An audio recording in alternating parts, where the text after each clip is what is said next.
Hello, and welcome to Western Civ. In today's bonus author interview, I sit down with author Virginia Postrel and talk about her most recent book, The Fabric of Civilization: How Textiles Made the World. Now, in the beginning, when I sat down with this book to take a look at it, I expected it to focus almost exclusively on clothing. But then, as I worked my way through it, I realized just how much more influential the invention of textiles, the development of different fabrics, has been to the world. As we talk about in the interview, just think for a second the amount of influence the sail has had on the world. Without the sail, there's no exploration of the New World. There's no Minoan trading network. There's no Viking ships. That's just one aspect of the book that we get into. Now, if you're interested, after listening to the interview or just at this point, and you want to pick up a copy of the book, check out the link in the show notes, or it's available wherever you get books. The Fabric of Civilization by Virginia Postrel. And if you're interested in supporting this show, check out the website, westerncivpodcast.com, for more. Or consider becoming a patron at patreon.com/Western Civ Podcast. I've got, almost about 100 hours of bonus content on there at this point, with another 3 to 4 hours every single month just for those who sign up. For only $1 to $2 or $5 if you're really interested a month, you can help support the show. And now, the interview with Virginia Postrel.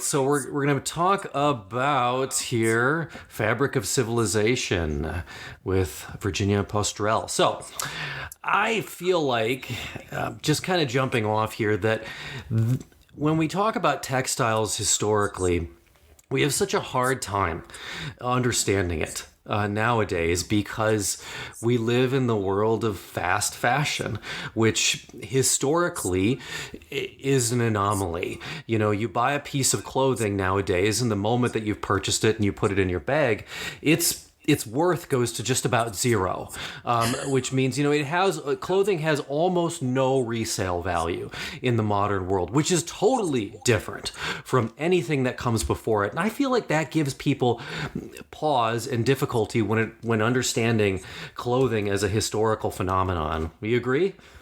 Yes, I definitely agree. And this is actually extreme, our situation, because 50 years ago even, people were much more conscious of the cost of textiles and clothing, and apparel was much more expensive. It was a much higher percentage of household budgets than it is today. So we've really gotten to a point where, as I say in the book, we suffer from textile amnesia because we enjoy textile abundance. They're just so abundant that we don't even think about where they come from. Yeah, and I think that's, it plays into part of the overall conversation, because there's questions of labor and human rights, which is what are you paying for for the clothing to be put together? And then there's environmental concerns too, where you're not really paying the real cost. Certainly in my grandmother's generation and in my mother's as well, you dressed for 2 seasons. You dress for the warmth and you dress for the cold. Right. And that's just not how it is anymore. There's almost a weekly fashion season nowadays, which is driven by the fact that it's cheap, which is totally different from the way it was, and comes out in the book pretty well too. And the good news is, if you are inclined to be thrifty or environmentally conscious, whatever the motivation, if you go to thrift stores today, you can find amazing selections at amazing prices because of exactly what you've talked about. And yes, when I talk with specifically on environmental issues, I say, we have gone from having the problems of scarcity to having the problems of abundance, and there are different problems, and in my view, it's much better to have the problems of abundance. They are problems. We do need to think about how to deal with them, but they're a great triumph too. Our ancestors would be thrilled to see that we have the problems of abundance because it means their hard work, their ingenuity, et cetera, paid off. Well, absolutely. And I think that that's something that people suffer from a lot when looking back at the past with rosy-eyed glasses, to think that no. Throughout the vast majority of human history, all of those people would rather be where we are today, almost to a person. I mean, unless you were in the upper 1% of society up until the Industrial Revolution, your life was pretty much work, and that's all that it was. Now, there were some advantages, but, before we get too far afield here, I like that you write in the opening pages of the book that, quote, in part, the story of textiles is the story of human ingenuity. And you specifically build on sort of two trends, a cumulative versus a survival idea. And I really thought that was great. Could you expand upon that a little bit for the listeners? Yeah. So the title of the book is The Fabric of Civilization. And I just used that title because I thought it was cool. And at one point, my editor said, you really need to talk about what do you mean by civilization, because that has many different connotations, many different meanings. And so this is where this idea of survival and cumulative come in, because when we talk about a civilization, it is sort of continuous in some sense.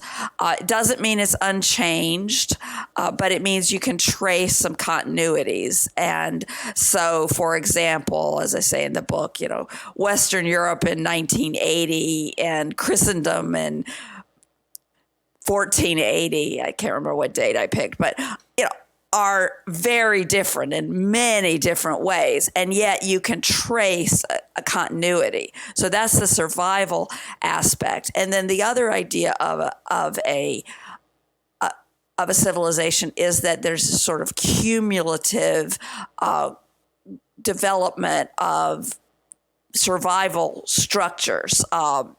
They are customs, they are inventions, they are language, literature, all the different things that go into a civilization, and they accumulate over time so that you're not starting from the beginning. Yeah, and I think that, for the listeners, you'll recognize sort of the cumulative approach. When we talk, I'll talk a lot about different civilizations. They don't necessarily die out; they just transform in different ways. What it means to be Greek and Greek culture, that has been very cumulative throughout the centuries. Whereas, the past is another world. You can't forget that. It's so difficult for us. You talk about Christendom, and that's a perfect example. Those people would have had a completely different way of looking at the world than we do, that so much that if there were aliens, we would probably have just about as much in common. I mean, that's just the way that it is. It's very difficult, for us now to reflect back on the way that people saw things, which to an extent can be influenced by the material world around them, which was extremely different for them at the time, but to a lot of extent, it's still ideological. But I think it's really important to look at textiles.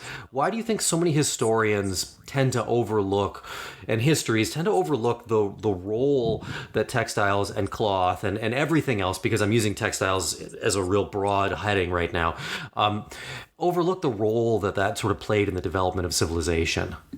Well, there's a couple of questions embedded in there. One is textiles, and the other is what is known as material culture.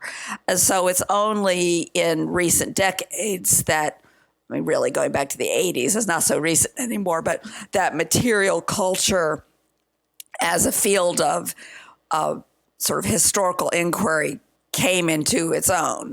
The idea that, yes, you still look at documents and you still look at written sources, but you can also learn about people from looking at the things that they had around them, the things, the pottery, and of course this is ancient in archaeology, but thinking about the 18th century, say, material culture is relatively new. And I think there's a couple of reasons for that. One is that material culture seems base. It seems unimportant. It's not as grand as thinking about wars and politics and religion and all of these big factors. Another is that it decays, or it's transient in many cases. And this really applies with textiles because, as I say, archaeologists have been looking at material things since as long as there's been archaeology to try to get a way back into ancient periods, both those we have written sources of and those that we don't. But textiles decay. And so there are very few places in the world where we have ancient textiles. There are some in the Middle East. They tend to be in dry climates. There's some in Peru. There are some in Europe where they were in anaerobic environments in bogs, basically. So it's not dry, but they were preserved. But it's very hard to find old textile, really ancient textiles. And so therefore we're limited in what we can find. And the other thing is they didn't look for them.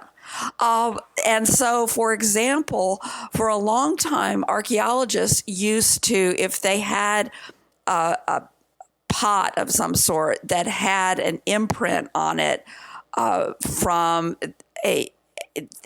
basically a textile used to be there and it decayed, but there's a mineralization that left traces of what it looked like. They would just clean that off. And they don't do that anymore because it tells us something. You can learn things about what people's textiles were from that. So that's one aspect. Another aspect is particularly since the 19th century, we've thought of everything to do with textiles in the home as women's work and therefore not so important. And yet, before the Industrial Revolution, as I say in the book, spinning was the representation in Western art of industry because making thread, yarn, and then making cloth was the central manufacturing activity. So there are a lot of reasons that we tend not to think about textiles. And another is what we started with, which is today we have so many of them. So that if we were in the 19th century, people would think about at least the Industrial Revolution. And even into the 1940s, I have a children's school book that's called Man as a Weaver. And it's a textile history, and it used to be taught in elementary schools in America just because this was part of sort of knowing where we come from. But we've lost a lot of that.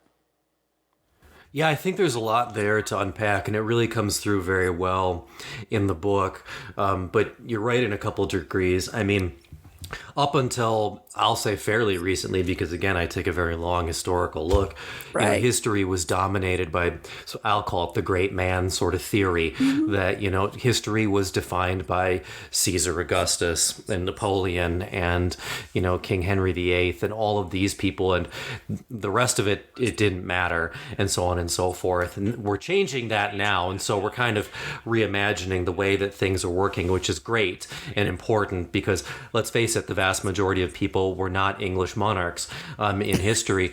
But the other part of it is, I mean, unless it's in a bog, and I've seen some in museums in Ireland, unless it's in Egypt, in the Near East, unless it's frozen in a piece of ice, most textiles, you're not going to find them from ancient times and really even early modern to an extent. They just they break down. Clothing breaks down over a period of time Right. in a way that stone doesn't. I mean, we call it the Bronze Age, and we call it, the Iron Age. We don't call it the Fiber Age and the Cloth Age, even though maybe we should. And so we tend to focus on the things that we also think make a difference, right? When all the people who are doing the research are predominantly men, you're going to focus on weapons. I mean, that's just kind of the way that it goes. Yeah. So, but I found and yet the funny thing is, if you really want to have like a history of war, you need, well, it depends on what kind, but you need sails for navies. You need tents. You need sacks for carrying things. And if you want to go back far to what I say we could call the string age instead of the stone age, except that the strings mostly decayed, you need string to attach your arrowhead to your spear, or your spearhead to your, all of these things, bowstrings. I mean, some of these were done with animal sinews, but there is far more integration of textiles with these other activities than we tend to realize because we take them for granted. We look at the Viking ship and we think, wow, that's an impressive piece of construction. We don't have the sail because it decayed hundreds of years ago. And we figure, they went to Walmart and bought it. I mean, we don't think it took longer to make the sail than the ship. But the Vikings knew that. And there's actually a story in one of the sagas where the only time one of the heroes ever cries is when someone steals his sail, because it's so important and so difficult to replace and so central to his identity. Yeah, I love that part of the book, by the way, talking about the importance and just the technical skill required and the amount of time required to produce a textile that is that sail and how important it is. And it's great that you talk about that in the book, because I've read whole books that talk about Viking ships where they've hardly even mentioned it. They talk extensively about how the woodwork is put together and then the draft of the boat is so low and how they did all that. But without the sail, it's not going to go anywhere. So what's the real difference? But again, I think, in our modern way of looking at things, we just don't understand it. Because even if you go back and you read sections of the Iliad, there's huge chunks of that book where they describe in great detail people's clothing and, of course, the different ships and the sails that go along with the different ships. And yes, Homer describes everything ad nauseum in that book, but he doesn't skip. He doesn't skip those things because they're important. But let's go back, because I do want to talk about the kinds of fibers people used in the Stone Age. I was impressed that the book started there. I just assumed we were going to start in like the Near East and, Sumer and Mesopotamia and maybe Babylon and Egypt and so on and so forth. But you go back even further than that. So what kind of fibers were people using in the Stone Age, and what can those things tell us about those people? Yeah. Well, first of all, the earliest fiber that's discussed in the book, and this paper was actually published after I submitted my manuscript while I was waiting to revise it. So is 50,000 years old. It's a string. It's Neanderthal string. And it's clearly string. It's not some random vine. It's been twisted and then plied. So the earliest fibers that people used, or at least the earliest ones that we have traces of, were plant fibers. And they are what's called bast fibers, which are flax being the best known example today. But it's a kind of fiber that is between the outside of the plant, the bark or whatever the sort of plant covering, and the inner stalk. So if you are stripping bark off of a tree, there'll be fibers right under the bark. Or if you have flax plants and they've sort of fallen down and gotten wet, it'll separate. So there are these fibers underneath the bark, let's call it, that you can twist together. And they tend to be a little longer than, say, cotton fibers or wool fibers. That may be why they were used first. We don't know. I mean, it may have something to do with what survived. But the earliest fibers seem to be these fibers that come from trees, actually. And then later you get flax, but it's the same principle. Well, and that's just fascinating because you just think of, okay, it's Stone Age, they're wearing animal skins, that they've just sort of tied around themselves because that's the view. But, they were more sophisticated than we realize, and they were also more interested in rudimentary fibers. And then we get to the cloth in general in the Neolithic age already, which again was a surprise to me. So what kind of cloth were people able to produce all those thousands of years ago? You talk about a couple different types. Yeah, so the earliest cloth seems to, and here I'm leaping a little bit with my, I can't prove this, but my guess is that the idea for making cloth derived from making nets, because the techniques are somewhat similar. But the earliest cloth is made with what's called twining. And basically what that is you string some threads taut, and then you take a thread. Think of those as the vertical threads, what we would call in weaving warp threads. And then you take a thread and you bend it over. So you double it and you put one piece in front of the warp thread and the one in the back. And so you go along and you're twisting. So it looks, what you wind up with looks a lot like woven cloth, but it's actually a more laborious process. It took a while before people figured out how to weave where it's less. It seems less stable. Weaving is really, it's all about friction. It's just holds together by the friction on the threads. But yeah, so we have about 9,000-year-old cloth has been found in the Judean desert. I think that's where it is. And it appears, I don't write about this in the book, but there is a book by an Australian named Ian Gilligan, and he hypothesizes, and he brings a good, reasonable evidence to bear, that what happened was during the Ice Ages, people developed what he calls complex clothing. That is, you don't just take the animal skin and wrap it or drape it around your body. It's so cold that you need to find ways to kind of sew it in a shape so that it'll be closer to your body. So you get something recognizable as clothes. Okay, the Ice Age goes on, the glaciers recede. This goes on for like 10,000 years. People get used to wearing clothes. Suddenly, it's too warm, and if you wear these animal skins, you sweat and they don't breathe, and it's actually not good for you. I mean, you can actually get sick from it. So one thing people might have done was stop wearing clothes because they don't need them anymore. But it's sort of the Adam and Eve story.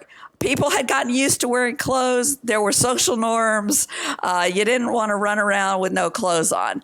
And so Gilligan hypothesizes that, and the years line up more or less with this. The timing seems pretty good, that this is around the time that people developed weaving. They already, or cloth, they already had string for, tens of thousands of years, but that they figured out how to make fabric with it so that they could make some types of clothing, at least for modesty's sake.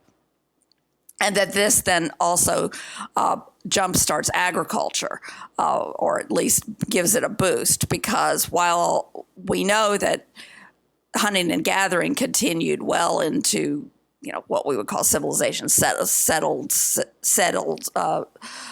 places, and people could get very far on hunting and gathering as far as meeting their nutritional needs, you have to have agriculture of some sort in order to make have enough fiber for cloth. Right, because you have to have some domestication of some of the plants that you're going to need. And I would include things like sheep herding too. Not it could be it doesn't have to be planting, but yes, there was domestication of flax, of nettle, of hemp, various cloth producing or fiber producing plants. So probably the one that people are most familiar with would be cotton. So Yeah. when do we get to cotton then? When does that enter our story? So cotton enters the story. Well, it depends on what you mean by our story, but the worldwide story, which is the one that I'm telling, you have very early domestication of cotton in Africa and places like Sudan, in the Indus Valley. So the Indus Valley civilizations were producing cotton, domesticating cotton at a very early stage, and also in the Yucatan and in Peru. And so it's interesting that cotton exists in both places, both in the old world and the new. And there's this wild mystery about how did it get from Africa, which is where it originated, to the Yucatan, where the New World cottons originated. And we don't know because it happened before human beings and it happened after the continents were together. So there must have been, quite a hurricane or something to carry those cotton seeds across the ocean. Yeah, and I thought that was fascinating in the book, and it's just you start hypothesizing. Since you're a Western civilization podcast, in terms of your story, cotton becomes really important with the growth of Islam. It existed in parts of the Middle East and Europe before that, but Islam encouraged the production of cotton, both because it discouraged the wearing of silk by men especially, and cotton was a kind of alternative luxury, comfortable fabric, and also because of some of the agricultural and sort of landowning practices that it encouraged, spread cotton use. So you get so starting in the 7th century, you start to get much more cotton produced in the Near East. Yeah, and of course, at a certain point, it becomes impossible to separate different histories. Everything becomes world history at some point because everything impacts everything else. Ecologically, certainly, a volcano blows up on one side of the earth and it's going to affect the other side of the earth. That's just the way that it is. But the development of Islam is probably the most important development of the early to high Middle Ages, in my opinion, because nothing has more of a lasting power than that. And I thought it was interesting in the book how those connections, you'll hear a lot of authors who will talk about, the importance of connections between, especially Islamic Spain and the rest of Europe when it comes to maintaining medical treatises and knowledge, astronomy, scientific things, because they were worlds ahead of what they would have called Christendom, what we call Europe at this point. But I'd never thought about cotton before, so it was interesting to learn about that. And one thing that's important to understand, which you know from reading the book about cotton, is that until quite recently in history, you couldn't grow it except in the tropics because it has this characteristic where it blooms when the days get short. And that's the flower. And then the pods or the bolls, which have the fiber, come after the flowers fall off. So if the frost comes while the flowers are blooming, you'll never get the fiber. Now, sometime before Islam, it's spread out of India into places with shorter days. But that also explains why, cotton even today is a warm weather crop. So you're not going to have cotton growing in France, so it's never been a big European fiber until it could be imported from elsewhere. The European fibers were wool and linen, with some minor fibers like hemp and nettle thrown in there too. Sure, and so you see cottons develop as you see European imperialism and colonialism start to develop simultaneously. And of course, in America, we know that cotton is going to have its own storyline, dark at times, and that's part of our own history. But And let's talk about, you mentioned it before in passing, but let's talk about the spinning wheel and how we think of industry as the factory. And the Industrial Revolution is the first time we see industry happening. But that's not really true when it comes to textiles. Industry existed before steam-powered machines via the spinning wheel. How does that mean we need to rethink our understanding of the term? Well, first of all, if you were to go back to the Middle Ages or the early modern period in Europe and talk about, forms of labor, there would be three forms of labor. There would be agriculture, there would be industry, and there would be commerce.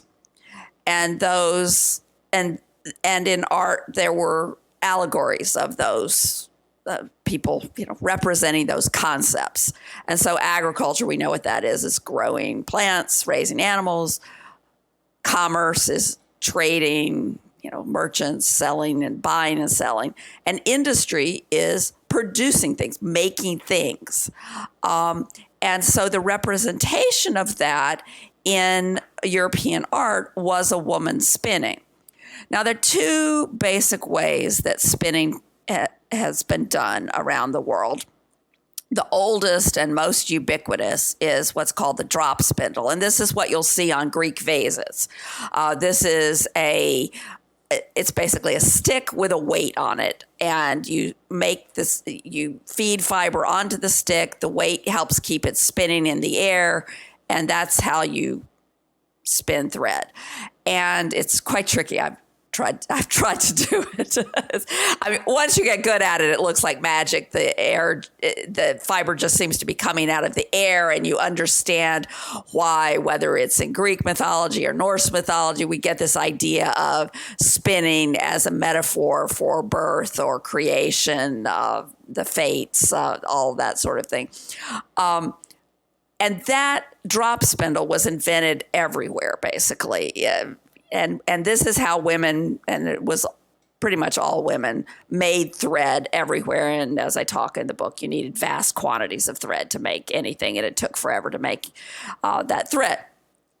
About 2,500 years ago, somebody in China had the bright idea to turn that drop spindle on its side, attach the little wheel to a big wheel, and run something in between them so that you could turn the big wheel once and the little wheel would turn many times. And this produced this produced two things. It produced the fundamental mechanical invention called the belt drive, which is tremendously important in all kinds of machines, including your car, But it also produced what's known technically as the spindle wheel, but is often referred to as a spinning wheel. And that spread from China to India, sometimes might have been separately been invented in India, but we don't know. And then eventually to Europe, where in the 15th century, a final attachment was added that makes what's formally called the spinning wheel. And this was used in Europe to spin wool and linen. And it was faster, but not quite as fine as the drop spindle, which at least in England was called the rock. And there are things like the medieval drama Noah's Flood. Mrs. Noah won't get on the boat because she's too busy spinning on her rock. I mean, this was pervasive in European culture, and it's something that we have forgotten because the great invention of the late 18th century was figuring out how to mechanize this process and to create a process by which, instead of days, weeks, months, years, you could spin in hours, minutes, and today's seconds. But absolutely, essential to the medieval economy all the way through. You look at an economy like, I'm just going to take England because it's the easiest example, where cloth exports, wool in this case, were the lion's share. I don't have the exact numbers, but Yeah, the they were vast huge, majority of the exports of that country, and that's what sort of drove. England was actually a relatively poor country, especially compared to someplace like the Kingdom of France. Until you get a little bit later on in history, and their big contribution to the European Christendom economy would have been the production of wool, which would have been spun and then exported, especially down to Italy, where it would have been dyed and taken from there. But let's talk a little bit. I'm not a mathematician, but let's talk a little bit about the loom and weaving for a second, because that section of the book, I mean, I've never tried it. I've never tried to do it. I've never tried weaving in any way, but holy cow, did that seem like a really specialized skill after I read that I learned to part. weave as part of my research, and I actually got into it, and I have a loom and, actually more than one, because there's more than one type of weaving. But yeah, so especially in the context of Western civilization, going back to the Greeks, we have to realize how central weaving was to not just the economy, but to the culture. And anyone who knows ancient Greek culture will be aware of this, at least to some degree, thinking about Penelope, thinking about Athena as the goddess of weaving.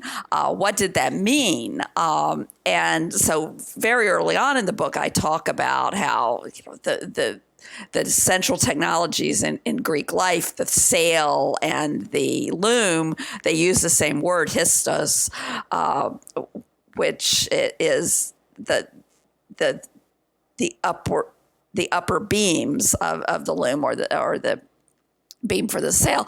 And Greek looms, which you can see on vases depicted in quite realistic fashion, were what are known as warp-weighted looms, which means that they had a horizontal beam and two posts holding them up, and you could do them against a wall.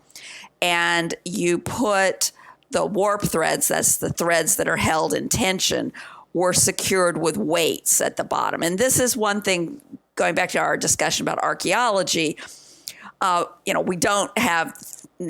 we don't necessarily have the cloth. We don't necessarily have the threads holding the weights, but we do have sites where they can see where the loom was, because there's a line of these weights on the floor of the site where the loom used to be.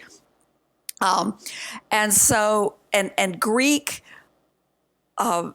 weaving started in a way that even to a modern weaver is kind of mind-boggling and confusing, because what they would do is they would first, using a different technique, they would weave a band for the top.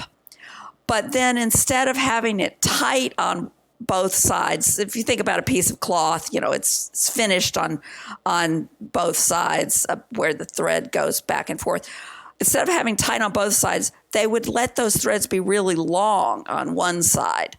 And then when they got ready to weave, they would turn that 90 degrees, and those threads would become those warp threads.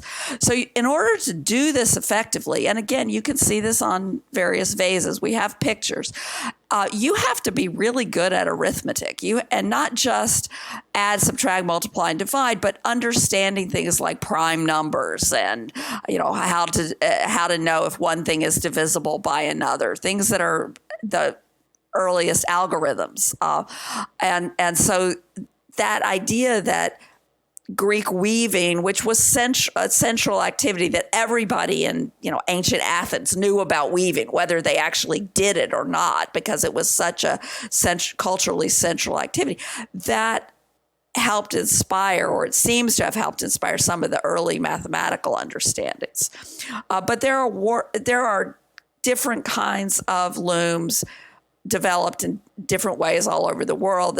The simplest is what's called a backstrap loom, where the way you keep the threads tight rather than using it vertically with weights is you strap them around your your waist and you tie the other side to a tree, or you fasten it on a stick and pull it back and hold the stick with your feet. And you can make, with enough time, you can make quite complex patterns with very, very simple looms. But it's just something that, to the people listening at home, don't discount it.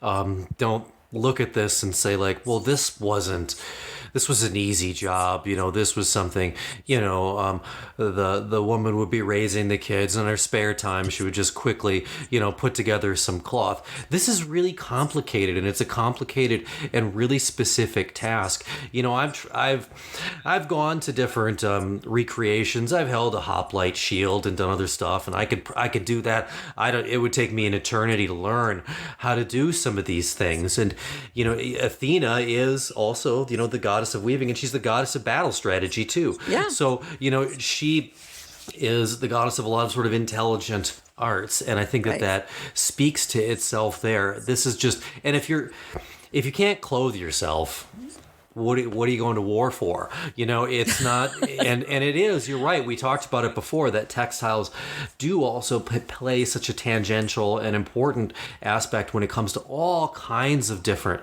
aspects of society, from warfare to storage to all kinds of transportation and everything, because oceans and seas were the way that you transported goods back and then. Armies had to be clothed, and there are many cases, less in Western Europe, but like in China, where taxes were levied in textiles in order to clothe the armies.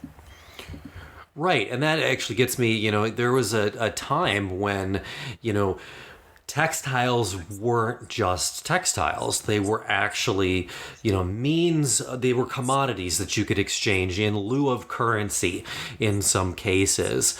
So where and for roughly how long was that the case? So this takes place in the Middle Ages. In three different places that are totally separate from each other. And we need to distinguish this from barter, because this is not just I've got cloth and you've got wheat and we work out a deal. This is actually textiles that are being used as currencies, being created in standard lengths and standard forms of weaving and exchanged usually with some sort of accounting notion of how they would transfer to coinage. But so it happens in Iceland. That's the European edition of it. In, I think it's about the 11th century, 9th to 11th, somewhere in there. It happens in China. In China, it's actually legal tender. That is, the government says, you must accept this as money. There's a standard bolt of silk of a particular type of silk that is a form, and it arose from the fact that there was a shortage of copper coins, and it's also tied in with the idea of taxation being paid in cloth. And then it develops in West Africa, where there's a trade with what is now Libya. So you're talking about places where it's kind of like Ghana today, that whole coast of West Africa, which is a big cotton textile center forever. And so they weave standard lengths of what are called strip cloths. That part of the world, the way they would make textiles, and still to this day do, is they would weave narrow strips, like a loom that produced maybe like a 4 to 6 inch strip. And then they would sew those strips together into a general cloth, into a big cloth, which would be worn the way a toga is worn around the body. And this is today, what's famous is kente cloth, but this is a type of weaving that's been developed forever, in long before kente cloth was invented in West Africa. And so for currency, what they would do is they would take one of these strips, and instead of making it with dyeing it, making it into something that we would wear that would be fancy, they would just take the plain strip, roll it up, and that was your measure of currency. And that would be then traded and used in exchange along these caravan routes between West Africa and the North Africa. And again, this just kind of underscores once more the difference between the modern understanding of textiles and that in the pre-modern world, because, well, even 50 years ago, because, you know, textiles as a means of currency is something that we would never be able to understand today. You know, however, people who are into Bitcoin really like this example because it's a similar idea. It's basically you're producing something that takes a lot of effort to make, and then that becomes a basis of exchange. And unlike Bitcoin, there's actually a thing there, so that I don't want to get too much in the weeds with Bitcoin. I mean, they have a different way of dealing with this problem. But unlike with modern currencies, this is more like gold in the sense that it takes a long time to make. That's critical. This would not work in once you have industrial production. And if you have not enough currency, that is, you have what we would call deflation, you have more goods than currency, you can make more. If you have too much, you get inflation, you can just turn it into cloth, start wearing it, turn it back into clothes. And so there's this sort of natural equilibration of the money supply without benefit of having sophisticated understandings of economics or much less a central bank. So it worked very well in these particular places. There are some disadvantages, and there are reasons that people used coins and other media where they had them. But when you didn't have those, this was a really good substitute. And often the two systems coexisted. Right, it's a good point where it is sort of an elastic economic system that deals with deflation and inflation in the same way. Although, unfortunately, today, if I were to tell the U.S. government, I'm going to pay my tax bill in old shirts this year, I think I would get a visit from the IRS fairly quickly, because that's not something that we respect anymore. I want to jump way forward because there was another part of the book that I thought was really interesting, because I wanted to talk about something relatively modern today, because I'm more interested in pre-modern and older histories, but there's a lot of good stuff in the book that is much more modern.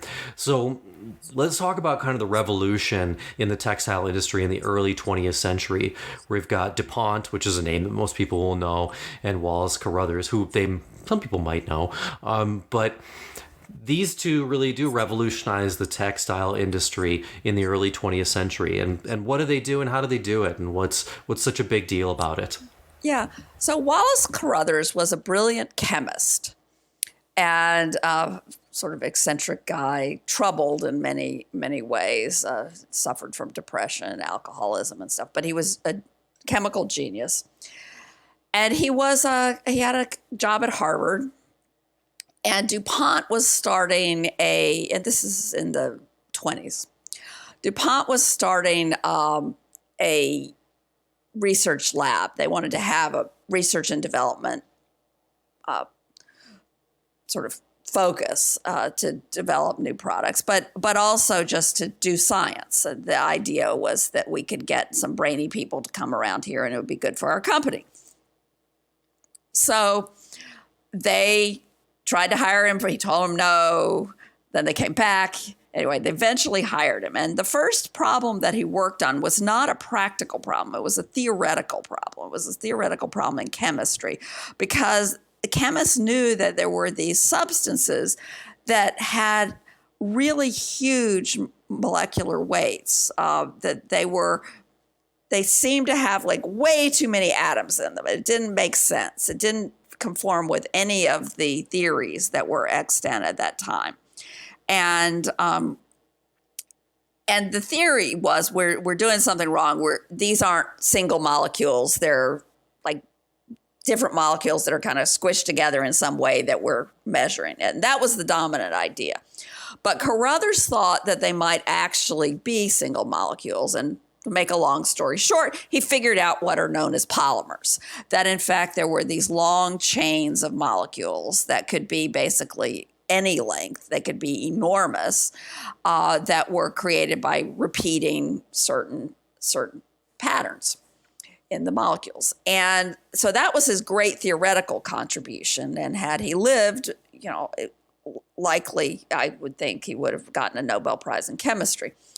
So he's buzzing along doing his theory work, and he's fooling around. He's doing some different substances, but nothing's very practical. And he'd been hired with the promise that he could study whatever he wanted, that this was going to be like a university, only even better because there's no students. But the Depression changed things, and DuPont needed to turn all this money it was spending on these R&D labs into some products. So his boss basically said, there's some things that you've worked on.